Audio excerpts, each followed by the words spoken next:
Hi, Ate Jo. I'm Aki. I admire you as a woman and your healthy relationship so much. I'm currently in a happy long distance relationship with my girlfriend for almost 3 years. We are a queer couple, and her side of the family doesn't acknowledge me. On my side, however, we're tolerated and we meet up every once in a while, and we're okay with our setup. We both know that we're for each other and that we want to be together for the future, but I can't help but be worried with how will we survive once she enters med school. Med is a different field. I know that she'll become busier and communicating will be harder, especially since there's a distance between us. Any advice for someone who hopes to survive this very challenging setup?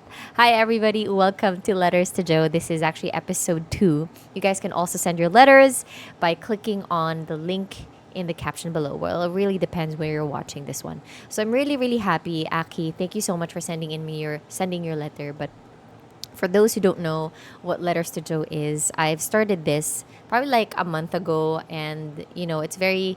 I'm glad and I'm humbled that a lot of you guys have been sending me letters like this, and I apologize for those whom I haven't read yet.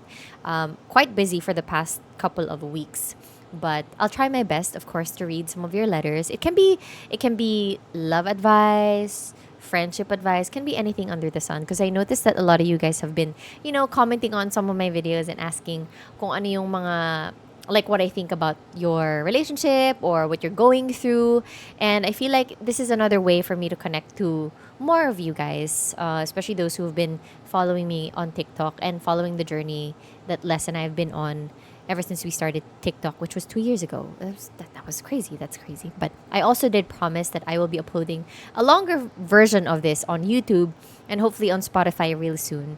Because I promised myself that once I get back to this type of medium, for those who don't know, I used to be a radio DJ. I don't want to pressure myself. I don't want to have like a really fancy intro. I don't want to have like a really fancy photo. Maybe along the line we can have something like that. But ang importante sa akin is to communicate with you guys more and to talk to you guys more. Getting back into this because it's just my first love. But anyway, back to Aki. Les Paul and I, for those who don't know our setup in the beginning, Les Paul was a dancer. He still is a dancer. Was a dancer nung una. And throughout my years of my relationships, I've had long-term relationships, like 1 year, 2 years, ganun naman siya. But I noticed something different from Les's, noticed something different how Les Paul handles me comparing it to my other relationships. Or siguro, mas nag-mature lang din ako when it comes to my mindset now that I've noticed it. But basta, feeling ko kasi parang ang daming, how do I say this? Ang daming factors. There you go. Ang daming factors that can actually prove what I'm about to say. Les Paul has assured me in so many ways. Hindi siya yung verbal lang, like words of affirmation, hindi lang ganun. He also assures me through words, actions, pinapakita niya lahat. And sometimes, actually most of the time, I never noticed them, especially during the beginning of our relationship. Kasi syempre nagsisimula pa kami, di ba? I noticed it that, lalo na pagdating sa sayaw, lalo na sa career niya, dun ko napansin what kind of person my boyfriend was. And pag sinabi ni Les Paul na he will do it, gagawin talaga niya. Kahit sa paningin ng ibang tao, imposible siyang gawin, gagawin niya. Kunyari, sasayaw daw siya sa bar o kaya sasayaw daw siya sa motel. And there's a video of that on YouTube. You can check it out. I do forget kung anong pangalan ng ano na yon. Sige, hanapin natin ngayon. There is a video of that. He said that he wanted to dance to this particular Chris Brown song. And it was, he wanted to do it in a motel. And he did. And I forget kung anong kanta yon. I'm trying to look for it now. But anyway, you guys can check it out on his YouTube naman. So anyway, when it comes to his career, very driven siya. Pag sinabi niya, gagawin talaga niya. And napansin ko yon not only with his career, but I also noticed it in our relationship together. Lalo na nung third year namin into our relationship. I believe I talked about this on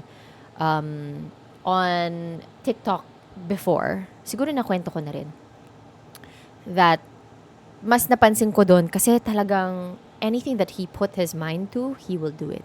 So where am I going with this? Where am I going with this, Aki? So you are in a 3-year relationship and papasok ng med school yung girlfriend mo and there's a little bit of a rupture or parang tensionado. Merong onting pressure when it comes to both of your families, right? And you're worried kasi she'll become busier and communicating will be very difficult, especially since there's a distance between us. Now, I only know so much from the letter that you sent. I don't know how you both are when it comes to your relationship, how you're assured with your relationship. Because I know how it feels like when you're in a relationship and you feel like, okay, forever na to. But you kind of miss those bits and pieces na, wait, this person is kind of lacking here. Not to the point naman na red flag siya. But I want you to kind of determine that. Kasi for someone who's experienced, yes, it's a different field, but someone who's experienced, someone who's entering into law school, it's a very, syempre, prestigious siya na career, similar with mga doktor, mga engineer, mga architects, yung mga nagbo-boards, yung mga nagbabar, ganyan. And when Les Paul broke the news that, he said na maglo-law school nga siya, I never felt as if kinakabahan ako. I never felt, not even an inch, na kaba or takot na baka mamaya may makilala siyang ibang tao sa law school or baka mamaya merong, magkaroon kami ng issues when it comes to our communication in our relationship. And you know why? Because si Les Paul, and I hope that I can also, share this with you, and it's up to you naman if you want to follow or not, but it's worked with us. You can assure your partner, assure it in the littlest ways na there's nothing to be really afraid of, it's gonna be okay, and 3 years kayo together, I'm pretty sure that you've somehow managed your communication in your relationship in a way that pag meron kayong mga pinagkakainisan, di ba? Mas, kumbaga, for me, mas madali na lang kausapin yung person. You can take away a bit of yourself and your angst and talk to this person parang in a civil manner, di ba? I think, for me, sometimes we parang take advantage or we take it lightly when we say assurance. Because I swear, like, everybody can talk about, yeah, just bigyan mo lang siya ng assurance, diba? It's so taken lightly. I'd like to think kasi parang it's so similar to mag-aral ka lang or magtrabaho ka lang, diba? It's so taken lightly, or pag tanda mo, mas maintindihan mo, it's taken lightly and gas-gas na siya kung sasabihin mo. But it's so much deeper than just saying, bigyan mo siya ng assurance. Kasi, ang dami, there's plenty of ways that you can give that to your partner. Not only partner ha, kahit sa friendship yan. I remember, one time, kwento ko lang, I have a radio partner before. And working with someone in close quarters every single day, although 3 hours lang naman. I don't know if Pam will be able to watch this, but we've managed to figure out how to communicate towards one another. Kami nung partner ko na yun back then when I was in radio. And it was challenging. I can tell you, it's challenging. But once you go past that barrier of communicating on how you both want to be understood, wala na. Ang dali na lang pag-usapan ng lahat. I'm not saying na, na hindi kayo mahihirapan, hindi kayo magkakainisan. Like, I kid you not, kami ni Les, we're like 8 years together. Pero nahihirapan pa rin kami sometimes. Lalo na kapag, syempre, mga ugali, you know what I mean? But, assurance lang that everything is gonna be okay. ano yung, for me ha, very important to know now that I realized it. Kasi nung una, when Lesbo was entering into law school, wala pa akong pakialam sa, sa, anong plano mo pagkatapos ng law school mo? Or wala pa akong, anong plano mo kapag katapos ng med school life mo? But this is a very important step, especially if you want to end up being with this person in the future. 'Di ba? Although that, even if you see, even if napapansin mo na siya sa partner mo na parang, oh, wala naman siyang pakialam. I don't think we're still in that phase yet. Hindi pa naman namin napag-uusapan eh. It should be fine. Let's not just bring it up, di ba? But for me, that was very, how do I say it? There's a term at the end of my tongue that I can't seem to remember. But it's very important. Yan na lang. Pasimplihin na lang natin kasi Ate Jo naman gusto pa sobrang sobrang deep naman ng kailangan deep pa talaga yung word for important 'di ba? But ayan na, naghanap tayo ng synonym. Kailangan maganda yung English natin, guys. It's very paramount. Charot! Grabe naman. It's very paramount. Very crucial. Ayan, that's the term. It's very crucial that in the beginning of a phase in your life na may mababago. Kumbaga, there's like a shift. There's a shift in your relationship na alam mong mababago yung tao. Kunwari, ganun mga career changes, magiging mom yung partner mo, or lilipat ng bansa yung partner mo. Alam mo yun, may mga phases in our life that causes a shift sa buhay natin. Did I say that right?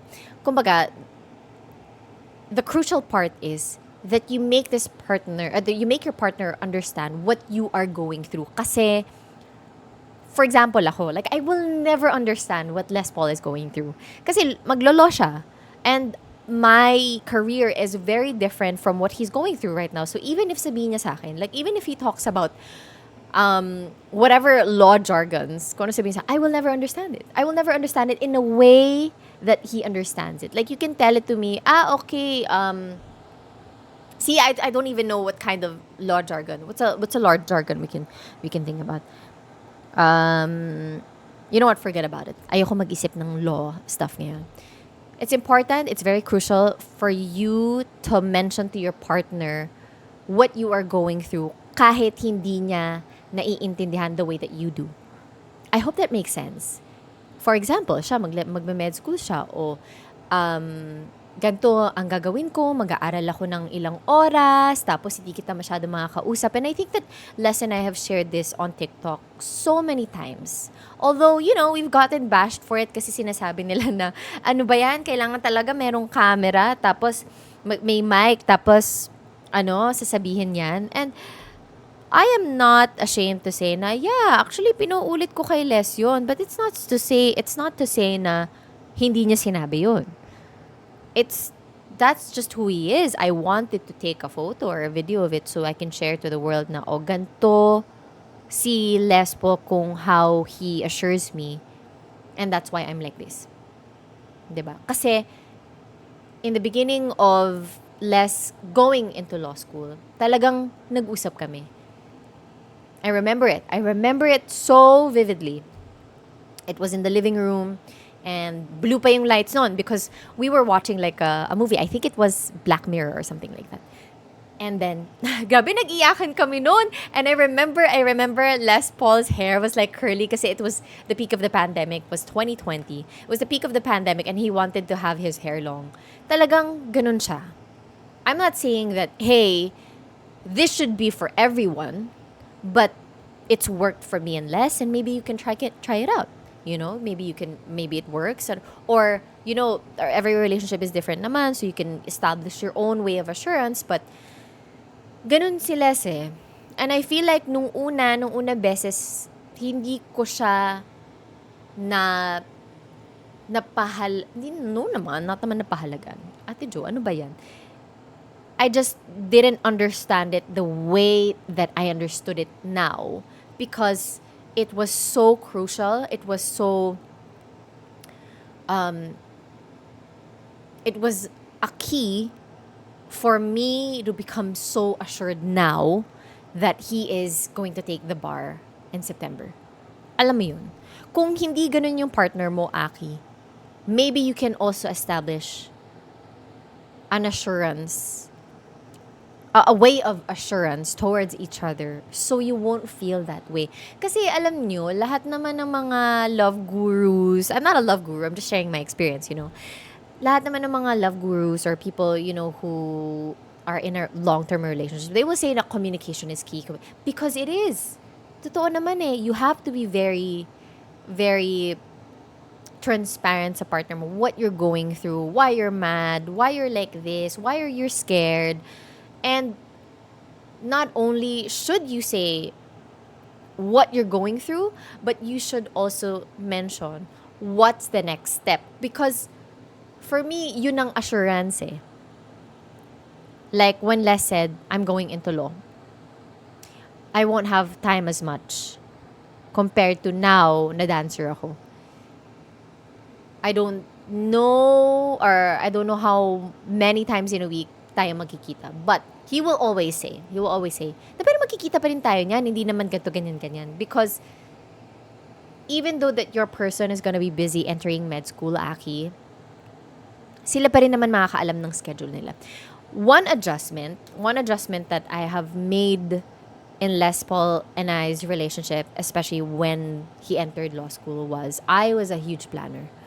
If you say that we're gonna meet, if you say that we're gonna celebrate my birthday on this date, on my birth date mismo, I will expect, syempre, diba, it's a milestone, or kahit yung mga littlest dates lang yan, I will expect it. So, one huge adjustment was, since yung partner mo yung mas magiging busy and in med school, siya dapat ang magsasabi na kung kailan siya free. Kasi, before, ang nangyari sa amin ni Les, that nangyari sa amin, chichika ko na sa inyo, pero syempre sa atin lang. Sa atin lang, but upload ni Ate Jo online, no? Nagkaroon kami ng argument ni Les before. He was, at this point, I could never hindi ko siya naiintindihan nung time. I was so confused. Hindi dahil nagdadrama lang ang isang Ate Jo, but I was just so confused. Siguro last year lang to. Parang naano siya sa akin, nainis siya sa akin kasi daw, sabi niya, hindi daw ako nagme-make ng dates para sa aming dalawa.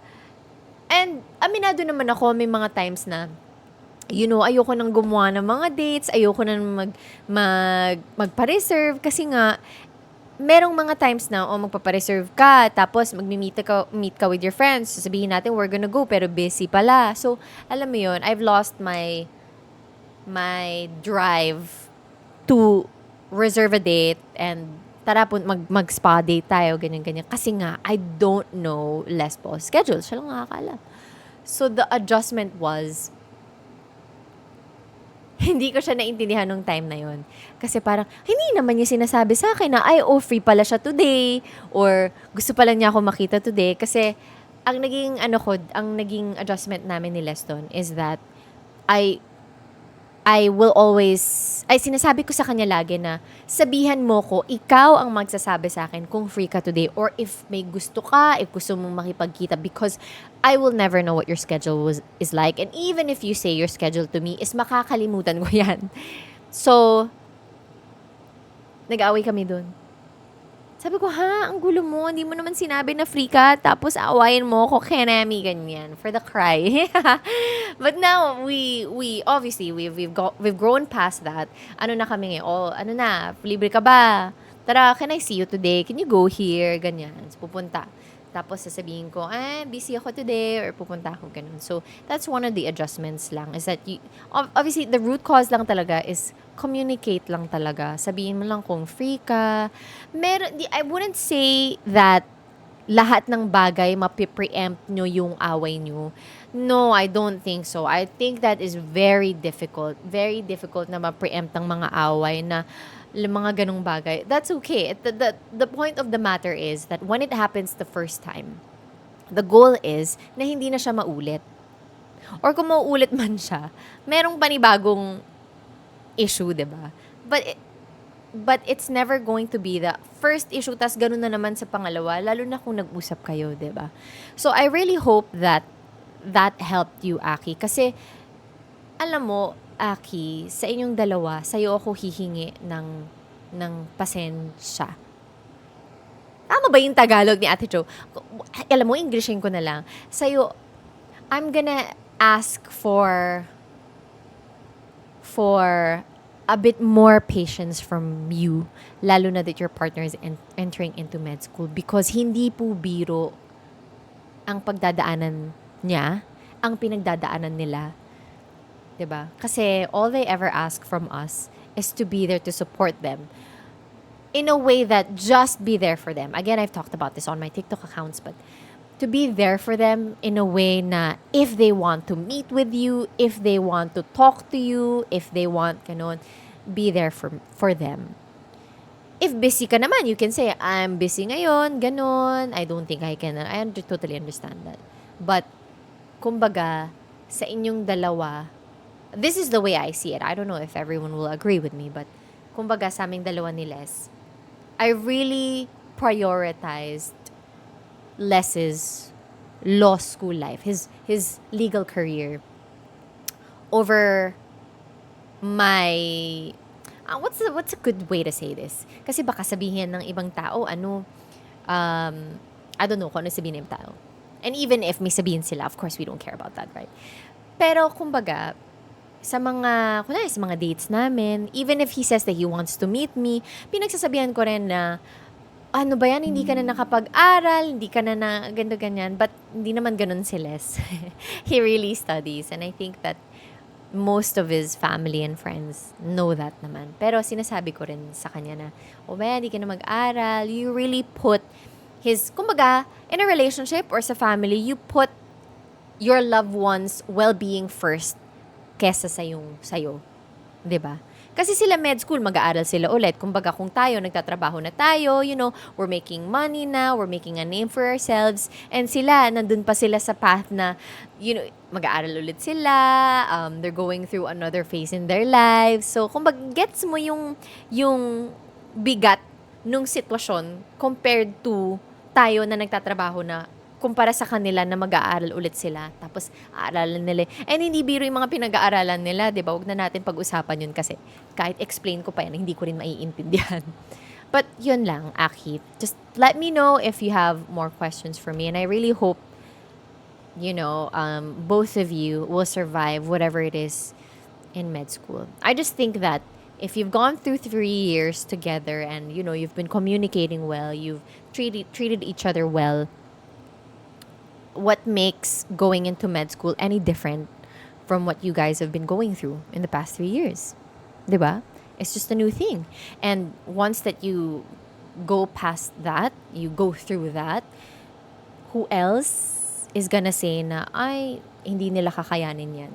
Diba? It's just another phase in your life that will challenge you, and I'm excited. I'm actually quite excited to know how you're going to gear or you're going to lead your relationship, Aki, and I really hope I get to hear from you soon.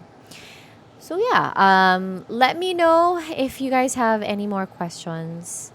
Just click it on the link in my caption. I don't know wherever you guys are watching this from. But yes, that's it for Letters to Jho. Again, you guys can send some of your letters in the caption below. It's a link to a Google form. And yeah, I can't wait to read more. Fingers crossed naman kay Ate Jo, mas basahin niya ng palagi. Basahin niya mga letters nyo. I will get to most of them, and I really appreciate some of you guys who've been supporting this. And yeah, that's it. Thanks, everybody. Bye.